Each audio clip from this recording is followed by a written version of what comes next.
Alain Renaudin, fondateur de New Corp Conseil. On est installé ici à Senlis, où vous avez établi votre quartier, oui. Sur le quartier Ordener. Vous portez depuis longtemps un regard sur la biodiversité et les enjeux de nos sociétés. Quelle est cette actualité aujourd'hui? L'actualité est probablement qu'il faut qu'on se reconnecte à la biodiversité et aux vivants qui nous entourent, tout simplement pour que nous-mêmes, en tant qu'espèce, nous vivions mieux et plus longtemps. Probablement que l'actualité, c'est que on redécouvre que nous sommes une espèce parmi beaucoup d'autres, que nous sommes une espèce jeune sur l'échelle du temps, sur ces 3,8 milliards d'années, et qu'il y a autour de nous tout un tas de vie qui nous entoure, qui a déjà fait l'épreuve de sa capacité de résilience. Et nous, les enjeux que nous avons devant nous sont des enjeux de résilience. C'est tout l'intérêt du biomimétisme, s'inspirer d'organismes qui peuvent nous apprendre à vivre en plus grande harmonie avec l'écosystème qui nous entoure et tout simplement reprendre en compte le fait que nous ne sommes pas seuls au monde et que nous ne pouvons pas vivre seuls au monde. Alors c'est nécessairement un enjeu de territoire dans la mesure où nous vivons de plus en plus dans des grands écosystèmes urbains.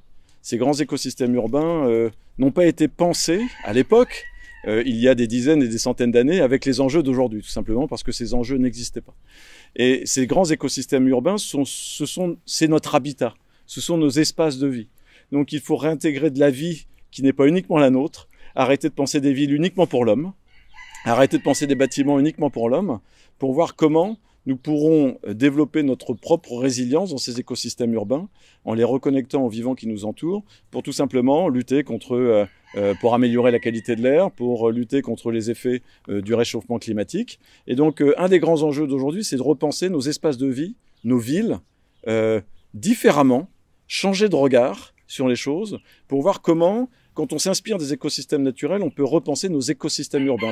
Typiquement, pour vous donner deux critères assez simples, la vie d'un écosystème naturel est résiliente pour deux raisons principales. Premièrement, beaucoup de biodiversité et deuxièmement, beaucoup d'interaction.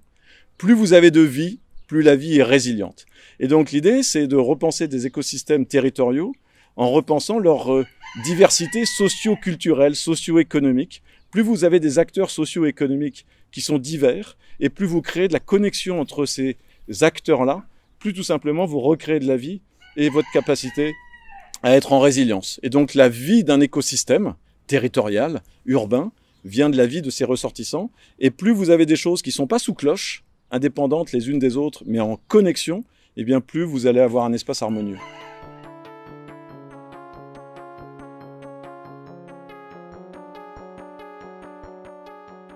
En 2016, vous avez créé ici à Senlis le premier rendez-vous du biomimétisme, on va dire ça comme ça en France. Aujourd'hui, quelle est cette interconnexion, parce que vous appelez de vos voeux cet échange et cette interconnexion, où en est ce rendez-vous que vous donnez chaque année pour les Français qui s'intéressent à ces sujets? Eh bien, effectivement, le Biomime Expo est né d'une idée que j'ai lancée en 2015, qui s'est réalisée pour la première fois dans l'ancien manège équestre du quartier Ordener à Senlis, ici en 2016, en juin 2016, puis juin 2017, et ensuite ça a grandi à Paris, à l'Hôtel de Ville de Paris et à la Cité des Sciences et de l'Industrie à la Villette. L'objectif, c'est de créer des moments favorables à l'hybridation des talents, à l'hybridation des idées, à cette connexion multiculturelle qui est nécessaire pour être créatif, pour faire en sorte que des chercheurs, des ingénieurs, des grands groupes industriels, des startups, des structures d'enseignement se rencontrent, échangent davantage. Ce qui est très frappant sur un événement comme Biomime Expo, c'est la curiosité, la bienveillance des publics. On a en face de nous énormément d'acteurs, des citoyens ou des acteurs professionnels qui sont en appétit de connaissance, en appétit de connaissance de l'autre.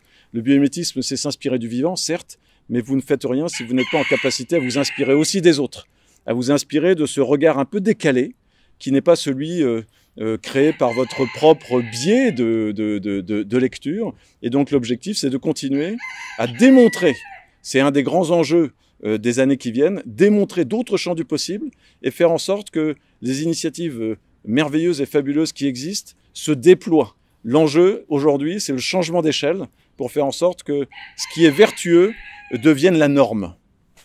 Merci. Merci.